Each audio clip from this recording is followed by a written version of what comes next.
Hello សួស្តីអ្នកនរគ្នាត្រឡប់មកវិញជាមួយនឹងការសង្ខេបសេរឿង Ben 10របស់យើងសាជាថ្មីទៀតហើយនៅក្នុង episode នេះផងដែរ Ben របស់យើងគឺ V-Boy នៅពេលដែលគេកំពុងចេញ White Alien ហ្នឹងក៏ត្រូវបានឪពុកម្ដាយរបស់គេមើលឃើញនិងដឹងពីអាចកំបាំងរបស់គេអញ្ចឹងទៅតោះចង់ដឹងថានឹងមានរឿងអ្វីកើតឡើងចំពោះ Ben ទៅតាមអ្នកទាំងអស់គ្នា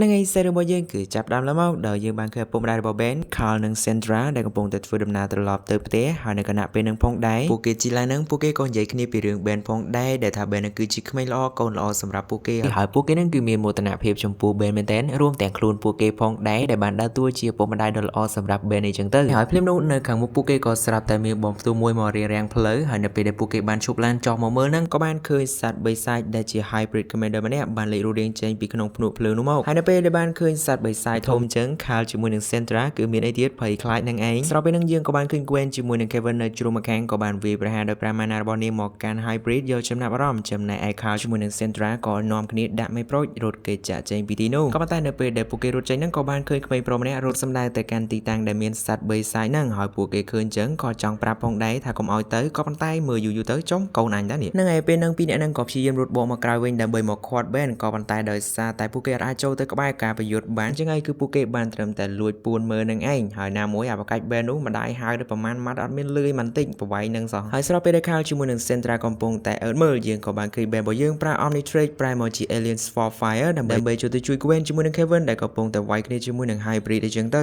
តែបើមើលមក Carl ជាមួយនឹង Sandra ណែវិញគឺថាបើកភ្នែកធំតែម្ដងនឹងមែនកូនល្អរបស់ខ្ញុំហើយត្រឡប់មកមើលការប្រយុទ្ធនេះវិញនៅពេលនឹងដែរ Hybrid ក៏បាននិយាយថាគេនឹងគឺដូចជាចាប់ផ្ដើមបារម្ភទៅយីតាក់ទងជាមួយនឹងអាការដែលក្រុម Ben នឹងគឺតែងតែមកញ៉ាយជាមួយនឹងផែនការរបស់ពួកគេនឹងឯងហើយគេនឹងក៏បានទៅដកបកគោភ្លើងមួយចង់មកចាត់ការពីអ្នកនឹងចោលតែម្ដងតែក៏ត្រូវបាន Ben នឹងប្រើភ្លើងរបស់គេដុតឡើងដៃខ្ទេចហើយក៏ចូលមកថែម Hybrid មកជើងឡើងប៉ាងដល់ណាដល់ណីហើយបន្ទាប់មក Ben អាឡ័យទៅចូលមកនិយាយជាមួយនឹង Gwen និង Kevin ភ្លេចខ្លួនក៏ត្រូវបាន Hybrid ងើបមកវិញចូលមកដាក់ Ben ដែលឈរដឹងខ្យល់នឹងមកដៃឡើងស្លាប់ផងដែរហើយនៅពេលហ្នឹង Hybrid ក៏បានចូលមកនិយាយឌឺទៅកាន់ Ben ដែលកំពុងតែដេកសេសើនឹងផងដែរថាមិនអីស៊ីមកដៃនៃថាពលថ្មីរបស់អញងើបលេងរួចហើយភ្លាមនោះ Kevin នឹងក៏ចូលមកនិយាយឌឺទៅកាន់ Hybrid តែគេក៏បានតបមកកាន់ Kevin វិញថាសូម្បីតែ Ben នឹងក៏ត្រូវបានគេដាក់ឲ្យស្លាប់ផងដែរតែ Kevin នឹងមានស្អីបានជាហ៊ានមកឌឺចង់ទប់ទល់ជាមួយនឹងគេក៏ប៉ុន្តែ Kevin របស់យើងគឺមាន Gwen ជាខ្នងនៅពីក្រោយណែដែលភ្លាមនោះដែរ Gwen ក៏បានរត់ចូលមកប្រាមាណារបស់នាងកាត់អាគារមកជ្រុងឲ្យធ្លាក់សង្កត់ Hybrid អីចឹងទៅក៏ប៉ុន្តែយើងគេថា Hybrid គឺអត់បានកើតអីនោះទេហើយដល់អត់ចង់ខាតពេលអត់ប្រយោជន៍ជាមួយនឹងក្រុម Ben គេក៏បានហោះចាក់ចេញពីទីនោះចាំពេលណាទៅនេះចាំមកវាយជាមួយនឹងក្រុម Ben ទៀតណែបន្ទាប់មក Gwen ជាមួយនឹង Kevin ក៏ចូលមកមើល Ben អញ្ចឹងទៅដែល Ben បន្ទាប់ពីប្រែមកជាទម្រង់មនុស្សរបស់គេវិញងើបមកនឹងគេថាភ្នែកឡើងខ្មៅមកជំហៀងតែម្ដងដែល Kevin ឃើញភ្លាមគឺថាឡើងសោយតែម្ដងហើយនៅពេលដែលពួកគេនិយាយគ្នានឹងយើងក៏បានមកដឹងថា Hybrid ហោះចាក់ចេញមិញនឹងគឺសម្ដៅទៅរកកំពង់ផែដែលមិនដឹងថាគេនឹងកំពុងតែមានគម្រោងអ្វីនោះឡើយហើយពេលហ្នឹង Ben ក៏សម្រេចថាពួកគេនឹងទៅកំពង់ផែនឹងបន្ទាប់ពីគេនឹងទៅផ្ទះធ្វើ homework រួចក៏ប៉ុន្តែជាមួយនឹងភ្នែកខ្មៅមួយជំហៀងអញ្ចឹង Gwen ក៏បារម្ភខ្លាច Ben នឹងអត់ដឹងទៅបកស្រាយប្រាប់ឪពុកម្ដាយរបស់គេថាម៉េចក៏ប៉ុន្តែសម្រាប់ Ben រឿងនឹងគឺស្រួលនោះទេដោយសារតែគេគិតថារឿងអីក៏ដោយឲ្យតែគេនិយាយទៅឪពុកម្ដាយគេនឹងជឿអីហើយសេរឿងក៏កើតមកនៅពេលដែល Ben ត្រឡប់មកដល់ផ្ទះបើកទ្វារច្រាច់ឃើញថាឪពុកម្ដាយរបស់គេនឹងគឺឈរចាំនៅមុខនឹងតែម្ដងហើយនៅពេលហ្នឹងពួកគេក៏សួរ Ben ថាទៅមកពីណាចំណែក Ben របស់យើងវិញគឺថាឆ្លើយក៏ហកទាំងភាពជឿជាក់តែម្ដងថាទៅមកពីមើលកុនមួយ Julie ហើយលើ Ben ក៏ហកចឹងហើយខាលជាមួយនឹង Sandra ដែលដឹងការពិតអីក៏ចាប់ផ្ដើមសួរដេញដោលចឹងទៅហើយនៅពេលដែលសួរដេញដោលចុះឡើងហ្នឹងទើប Ben រកឃើញថាអូអញចាប់ផ្ដើមពួកគាត់ដឹងពីអត្តកម្លាំងបាត់ហ្នឹងហើយក្រោយមកយើងក៏បានឃើញ Ben ព្យាយាមពន្យល់បកស្រាយប្រាប់ទៅកាន់ឪពុកម្ដាយរបស់ខ្លួនឲ្យយល់ចឹងទៅហើយក៏បន្ថែមថាដោយសារតែមានថាមពលនេះឯងទើបអាចឲ្យគេនឹងការពារផែនដីចេញពីការឈ្លានពានរបស់ពួក Alien Hybrid បានតែ Carl ក៏បានតបមកវិញហើយចោះការងារនឹងខ្លាចជាការងាររបស់កូនឯងពីអង្កាលហើយគ្រាន់តែ Ben ហៅមាត់រំលឹករឿងកាលពី5ឆ្នាំមុនជាមួយនឹងឈ្មោះលោកតាម៉ាក់ភ្លាម Carl គឺបានដឹងហើយថាប្រកាសណាស់គឺលោកតាម៉ាក់លោកប៉ារបស់គេនឹងឯងដែលបង្រៀន Ben ឲ្យខ្លាចជាបែបហ្នឹងហើយ Carl ក៏បាននិយាយថាទាំងគេទាំងលោកពូរបស់ Ben Frank គឺសុទ្ធតែបានដឹងពីជីវិតទី2របស់លោកតាម៉ាក់ដែលលោកតាម៉ាក់គឺតែងតែចោលគ្រួសារដើម្បីទៅធ្វើការងារមួយនឹងឯងហើយក៏កុហកពីអារឿងការងារនឹងទៀតដែលនេះឯងគឺជាហេតុដែល Carl នឹងមិនសូវចូលចិត្តលោកតាម៉ាក់ហើយ Carl នឹងក៏មិនចង់ឲ្យ Ben នឹងខ្លាចទៅជាមនុស្សដូចលោកតាម៉ាក់ដូចគ្នាហើយភ្លាមនោះ Sandra ក៏បាននិយាយថាយ៉ាងណាក៏ជាកំហុសរបស់ពួកគេដែលជាពុកម្ដាយនឹងផងដែរដែលបដ ដោយ Ben ខ្លាំងពេករហូតដល់ Ben នឹងហ៊ានបន្ថយជីវិតទៅពាក់ព័ន្ធជាមួយនឹងរឿងដែលមិនជារឿងរបស់ខ្លួនក៏ប៉ុន្តែ Ben ក៏ចូលមកតបភ្លាមថាអត់ពាក់ព័ន្ធយ៉ាងម៉េចនោះក៏ដោយសារតែ Omnitrix ជាប់នឹងដៃគេនឹងដោះមិនចេញនឹងឯងហើយនៅពេលដែលលឿនចឹង Carl ក៏មិនជឿផងដែរនៅពេលនឹងគេក៏បាននាំ បែនចូលទៅក្នុងបន្ទប់មួយដើម្បីទៅដក Omnitrix ចេញហើយពេលហ្នឹងយើងថាខាលគឺប្រើឧបករណ៍ទាំងអស់ដែលមានក្នុងផ្ទះមិនថាតកាប់តគៀបតកោងផ្លែម៉ូទ័រត្រង់សនើណានោ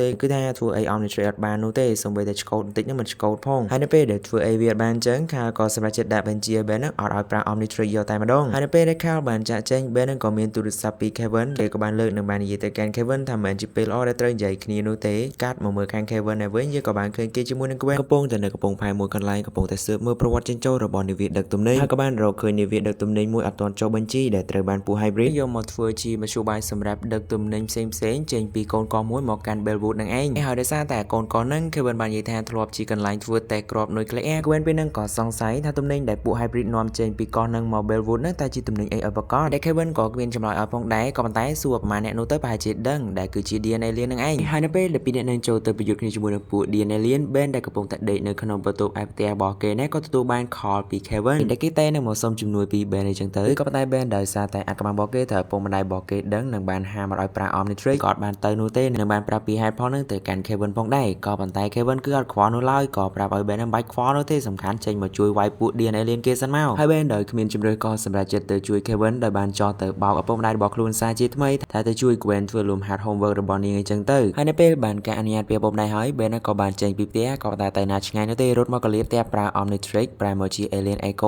ក៏ប៉ុន្តែគ្រាន់តែគេប្រែការឲ្យភ្លាមគឺថាឆ្វាច់ភ្លើង7ឪពុកម្ដាយរបស់គេច្រវាច់ដាក់ចំកតាមុខតែម្ដងតែប៉ុណ្ណេះ Ben របស់យើងគឺថាចប់ហើយកុំគិតណាថាឪពុកម្ដាយរបស់យើងនឹងល្ងងយ៉ាងណាពួកគាត់នឹងក៏ធ្លាប់ឆ្លងកាត់អ្វីជំទង់នឹងមុនយើងផងដែរហើយនៅពេលហ្នឹងឪពុកម្ដាយរបស់ Ben ក៏សម្រេចចិត្តឃុំឃាំង Ben យកតែម្ដងដែល Ben ក៏ព្យាយាមបកកាយផងដែរតែ Sandra ក៏តបវិញថាបើនៅតែមិនស្ដាប់ចឹងទៀតប្រយ័ត្នមកប្រាទូស៊ីនុបឿវិញហើយ Ben នៅពេលហ្នឹងក៏ត្រូវបានឪពុកម្ដាយរបស់គេនឹងបង្ខំឲ្យឡើងចូលបន្ទប់គេងរបស់គេវិញអញ្ចឹងទៅដែល Ben នឹងដើរទៅនឹងទាំងមាត់មហមនឹងលូនិយាយស្អីខ្លះនោះទេហើយនៅពេលដែល Ben បានទៅដល់បន្ទប់របស់គេយើងក៏បានលើ Sandra នឹងសួរទៅកាន់ Carl ថាចង់វាយកូននឹងមានផ្ទះក្តារអីអត់តែ Carl ក៏បានតបវិញថាខ្ញុំមានខ្សែក្រវ៉ាត់នឹងត្រឡប់មកមើល Ben ដែលអង្គុយនៅក្នុងបន្ទប់អត់ដឹងធ្វើអីហ្នឹងក៏ស្រាប់តែគេទទួលបានទូរស័ព្ទពី Gwen ហើយនៅពេលដែលលើកនិយាយគ្នាទៅគឺថា Gwen ជាមួយនឹង Kevin ហ្នឹងគឺកំពុងតែត្រូវបានពួក DNA Alien នឹងដេញវាយអញ្ចឹងទៅហើយ Ben នៅពេលហ្នឹងក៏ស្រាប់តែប្រើសមត្ថភាពដែលហូតចេញពីកប៉ៅបានភ្លាមគឺគេបានស្រែកដាក់ទូរស័ព្ទរបស់គេហ្នឹងបញ្ចេញសម្លេងតាមទូរស័ព្ទរបស់ Gwen វាប្រហារទៅកាន់ពួក DNA Alien ហើយបន្ទាប់ពីជួយពីអ្នកហ្នឹងហើយក៏ស្រាប់តែ Sandra មកក៏ឆក់ទូរស័ព្ទចេញពី Ben នឹងបាននិយាយទៅកាន់ Gwen សួរថាជាណាគេតែ Gwen ពេលហ្នឹងអត់តបនោះទេក៏បានចុចបិទទូរស័ព្ទហើយក្រោយមកយើងក៏បានឃើញថា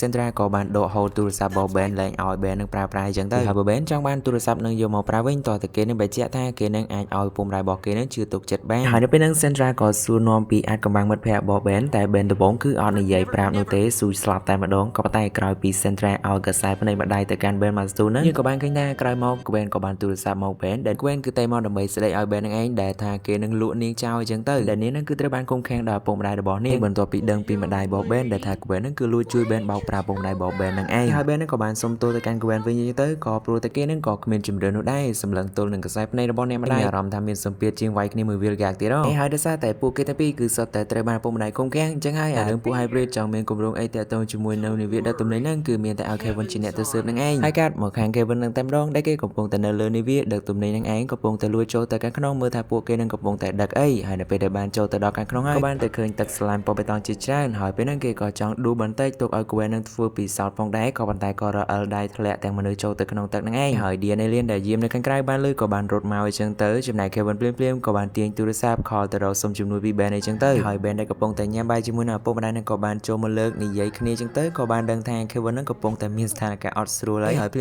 ម Ben ក៏បានខលបន្តទៅកាន់ Gwen ឲ្យមកជួយរកដំណោះស្រាយអញ្ចឹងទៅហើយនៅពេលហ្នឹង Kevin គឺថារកឡើងចេញពីអាក្នុងទឹកស្លាយនៅបាននោះទេដោយសារតែជាងនេះគឺថាល្អិលស្រោបអីមិនកើតនោះទេគឺសុទ្ធតែ slime នឹងឯងរួចនៅពេលនោះដែរ Ben ក៏ឲ្យយោបល់ថាទូរស័ព្ទនឹងធ្វើពីអីមិនស្រោបទៅហើយនៅពេលនោះដែរ Gwen ក៏បានទៅស្រាវជ្រាវនិងបានរកឃើញថាអាទឹក slime ដែលពួក DNA Alien ដឹកមកហ្នឹងគឺជាទឹកមួយដែលគេឲ្យឈ្មោះថា Guano ដែលជាទឹកដែលមានលាយចំហាយ radioactive ដែលបន្សល់ពីការធ្វើតេស្តគ្រាប់នុយក្លេអ៊ែរនៅកោះហ្នឹងឯងហើយចំណែក Kevin វិញក៏បានទទួលអញ្ជើញនឹងចេញមកខាងក្រៅបានហើយនៅពេលដែល Gwen កំពុងតែបញ្យល់ពីអាទឹក Guano ហ្នឹងទៅកាន់ពួកគេហ្នឹង Ben វិញក៏ត្រូវបានពុកម្ដាយរបស់គេហ្នឹងចូលមកដកទូរស័ព្ទទៀតហើយនឹងបានដេញគេហ្នឹងឲ្យឡើងទៅបន្ទប់ហើយនៅពេលដែល Ben បានមកដល់បន្ទប់យើងក៏បានឃើញថា Kevin ហ្នឹងមិនដឹងទៅរកតាមវិធីណានោះទេបានឃើញ ID network ផ្ទះរបស់ Ben នឹងបាន connect គ្នាតាមកុំព្យូទ័រហ្នឹងឯងនិយាយគ្នាតាមហ្នឹងអញ្ចឹងទៅហើយ Ben នៅពេលហ្នឹងក៏ចាប់ផ្ដើមជួយ Kevin ដោយបាននិយាយណែនាំដឹកនាំផ្លូវ Kevin ហ្នឹងឲ្យគេចេញពីស្ថានភាពដែលមានជាមួយនឹងពួក DNA Alien បានយ៉ាងមានសុវត្ថិភាពផងដែរហើយសូម្បីតែ Kevin ហ្នឹងក៏សរសើរទឹកដៃនាំផ្លូវរបស់ Ben ផងដែរហើយគេថាលើកក្រោយគេចង់ធ្វើការតែឯងក៏បានចាំឲ្យតែ Ben ប្រាប់ពីក្រោយអញ្ចឹងទៅតែភ្លាមនោះដែរក៏ស្រាប់តែ Ben ហ្នឹងបដូរតង់សម្លេងនិយាយទៅកាន់ Kevin ថា Kevin ហ្នឹងកុំភ័យគ្រប់យ៉ាងហ្នឹងគឺមិនអីនោះទេនិយាយទៅដូចមែនតែម៉ែក្លេពីក្រោយ ទៅ hybrid នៅឈរក្រោយ Kevin ហើយនៅពេលដែល Kevin ត្រូវបាន hybrid នឹងចាប់គេក៏បាននិយាយមកកាន់ Ben ថា